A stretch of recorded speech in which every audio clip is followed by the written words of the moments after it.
Your iPhone can either be a powerful tool that boosts your productivity, helping you achieve your goals, or a destructive device that distracts your mind, preventing you from achieving your goals. How you set up your iPhone can determine whether it works for you or against you. In this video, I'll help you set up your iPhone to turn it into a productivity machine. An intentional setup has the power to transform your phone into your best ally, which supports your actions, boosts your performance, and channel your focus and attention towards the right things, ultimately propelling you towards your goals. While an unintentional setup turns your phone into your worst enemy, which sabotages your focus, sucks your time, directs your attention and energy towards the wrong things, ultimately holding you back from achieving your goals. Hello friends and welcome back to the channel. If you're new here, hi, my name is Mari. I'm a doctor turned lifestyle entrepreneur, and in this channel I talk about tools and strategies to help you live a happier, healthier and more fulfilling life by spending your time and energy more intentionally. So you reach out for your phone with full intention to do something productive, like set a reminder, book an appointment, or reply to a message, only to find yourself 30 minutes later scrolling through your social media app of choice, shopping for something you don't need, or playing your favorite gaming app.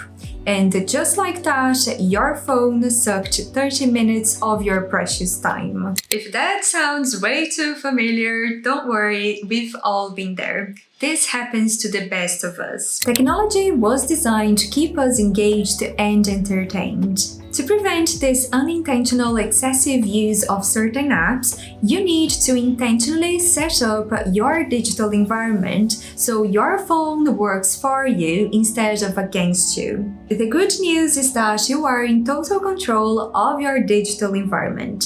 You get to decide which apps to have on your phone, what notifications are allowed, and even what you want to see on your home screens, depending on the different focus modes. This video is going to be super practical, so I want you to take your phone and start applying these strategies straight away. I promise you that applying these 3 simple strategies will save you a lot of time. Without further ado, let's dive in. Strategy 1 to optimally set up your phone is to review the apps in your library considering the frequency and purpose of use. In terms of frequency, consider deleting the apps that you don't use anymore, and most importantly, consider deleting the apps that you use too much. The apps that you don't use anymore are just cluttering your library, so make sure you delete them. And for apps that you use more than you would like, I strongly suggest that you consider deleting them too. For most people, that includes their social media, news, and gaming apps. For social media apps, in my opinion, if you don't use them for business purposes, I would strongly suggest deleting them from your phone altogether.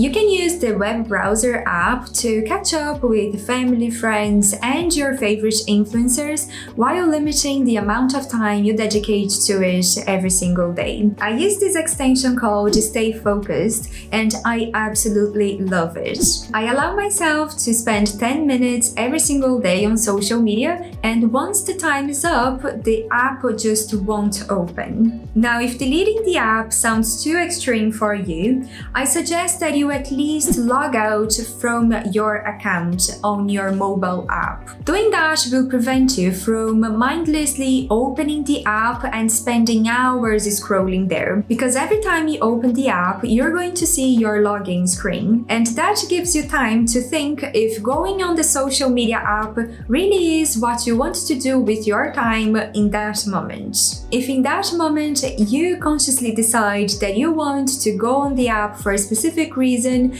you can just log in again. In terms of news app, I don't actually read any news because I get a lot more for my time and energy when investing it towards building my life, learning new languages, reading non-fiction books, studying interesting topics, talking to family or friends. If you have been considering giving up reading the news, I couldn't recommend it more. It's total bliss. And don't worry, if a piece of information is relevant to you, it is somehow going to find you. That's what's happened to me so far. Finally, for gaming apps, if you spend a lot of your time on gaming apps, I strongly recommend that you consider deleting them. There are so many better ways to spend your time, and deleting the app is so much easier than trying to limit the time you spend gaming. Think about another activity you would like to replace gaming with. It could be a hobby, a sport, or any other activity you would like to try.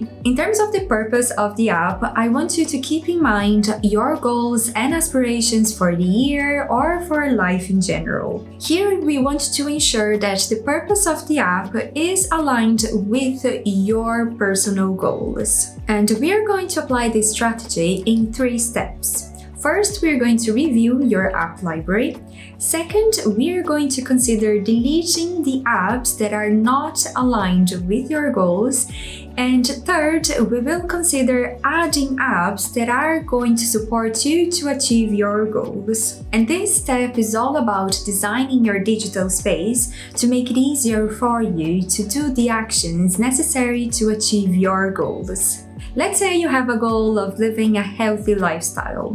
In step 1, when you review your app library, you notice that you have 3 different food delivery apps and no workout or wellness apps. Can we agree that there's something wrong there? So in this case, you can clearly see how your phone is set up in a way to make it harder for you to progress towards your goals. In the second step, you're going to consider deleting these apps because the fact that these apps exist on your phone signals to your brain that ordering food is an option when you're hungry. In order to remove that temptation, I strongly suggest that you delete the app. But if that sounds too extreme for you, at least search for some healthy options around your area and maybe choose in advance which dishes you would like to try.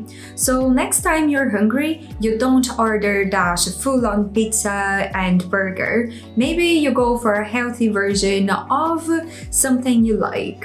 In the final step, you can consider apps that you can download that would help you live a healthier lifestyle. To improve your diet, you could consider downloading MyFitnessPal and committing to tracking your calories for a couple of days to really understand the macronutrients in your food.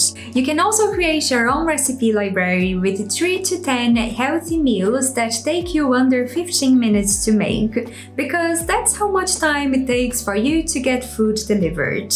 To help you exercise more, you could consider downloading apps such as Strava, Couch to 5K, or Nike Run Club, or even getting a workout program app. Notion is my go-to app to keep all my recipes and workouts. In my Notion master plan template, I have a page for my workouts and for my recipes, and that's where I keep everything related to my diet and fitness. I hope this example makes it super clear for you how you can optimize your digital environment to make it easier for you to do the actions that are aligned with your goals and aspirations. You can apply these same steps considering all your different goals. Maybe you want to save more money, so you can review your apps to see how you're spending your money on those apps. Maybe you want to read more, so you can identify which apps would help you achieve that goal and which apps would distract you from that goal. Strategy number 2 is to review your notifications and turn off all of them. Now, I can't understand why people leave notifications on. My phone is in silent mode all the time and it's total bliss. I think most people underestimate the influence that the notifications have on our behavior. And this is why they keep their notifications on. Consider this. I want you to check how many notifications you receive per day. Most people receive 100 notifications every single day, and that is on average one notification every 10 minutes. Now imagine having someone call your attention every 10 minutes to say something random. I'm pretty sure that would annoy you pretty quickly. So why do you allow your phone to disrupt your attention every 10 minutes? Every notification distracts you from the thing that you're trying to do, making it much harder for you to focus on the task at hand. Now, if you pick up your phone every time it beeps, can you see how that is controlling your behavior? It is stopping you from doing the thing that you had planned to do, to pick it up and do something random that is probably totally unimportant. I hope that this reflection helps you understand how important it is for you to turn off as many notifications as possible. Because really, small actions compound over time, and if you're getting distracted from doing the key actions that will take you to your goals, you just won't get there. I want you to take 1 minute here to review the notification settings for all the apps on your phone and turn off all of them. Also go on WhatsApp and mute every single group chat you have. That will only turn off the notifications, and once you open the app, you will be able to see that there are new unread messages there, so really there is no need for you to be notified of all these unimportant messages just in case something important comes up. Because when something important comes up, people will call you. Strategy number 3 is to create focus modes for the different contexts that you use your phone for. Step number 1 is to set up your today view, which is this screen that you see every time you swipe right. So here I suggest that you add widgets that you want to be available to you at all times. On my phone, I added the weather forecast app, a quote that is from the Insight Timer app that I use for meditation, Spotify, my Google Calendar, Duolingo, the inbox and monthly planner Notion pages, and finally the screen time widget that lets me know how much time I spent on my phone every day. I strongly suggest that you add the screen time widget to your today view page, because that's gonna help you use your phone more consciously. Step number 2 is to create one home page for each relevant area of life. One thing that I want to emphasize here is that deleting an app from a home page doesn't mean that you're deleting the app from the library. So you can totally customize what the different home pages for your phone look like while still keeping all the apps on your app library. I personally created 4 themed home pages for work, fitness, finances, and wellness. On each of these home pages, I added apps and widgets that were relevant considering that area of my life. And in step number 3, you can create focus modes considering these different contexts that you use your phone for. In addition to the Do Not Disturb focus mode, I also created 4 focus modes, which are work, fitness, fun, and sleep.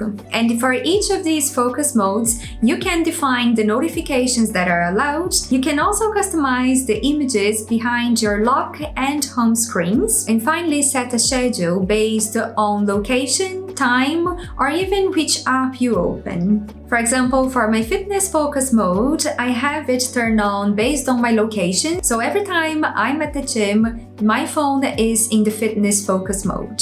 And for work, if you work in a specific location, you can also do the same. Set it to turn on when you are at work.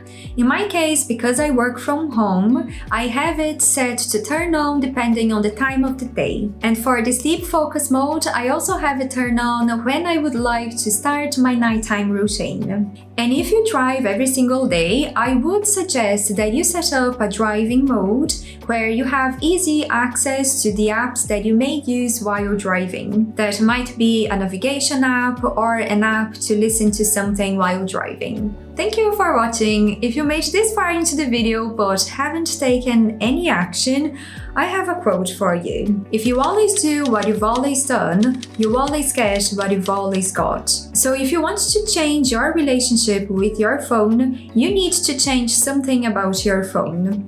So I invite you to rewatch this video, but this time, really take action and apply as many things as possible. I'm sure that these strategies will save you a lot of time. While these strategies helped you create a digital environment that is more aligned with your goals, the most important thing is how you actually use your phone on a day-to-day basis. So if you want to use your phone more intentionally or even reduce your screen time, I suggest that you watch this video next. I hope to see you there. Bye!